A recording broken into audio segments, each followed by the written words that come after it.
ते बायको काय होतात का नाही पराठे? भूक लागली मला.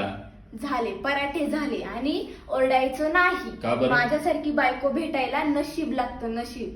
कळलं ना? बर. हा, तर मी तुमच्यासाठी मस्त गुलाबजामुन बनवलेत. देवा. इतका छान वास येतोय, इतके मस्त लागणार आहेत. देवा, कळलं ना? माणसाने किती खोटं बोलावं रे. काय काय खोटं घातलं बोलले त्या मी? जामुन मध्ये सांग बघू. गव्हाचं पीठ घातलं, हा. रवा घातला, करण्यामध्ये ना कळतं ते तू बनवलेत का मी बनवले. खवा घातला. खवा घालत नसते, मग खव्याचेच जामुन असतात. लागली सांगायला हा असू मी दे. बनवलेत म्हणून तोंडवर हा करून. हा मीच बनवलेत.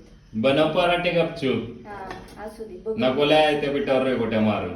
कुणाला चल. विश्वास तरी बसेल का तुम्ही बनवलेत म्हणून? काय बर. येतं तुम्हाला? काय नाही येत. मी शिकवलंय, अनपड गवार मी आहे. शिकवलं म्हणून तुम्ही शिकले. बर.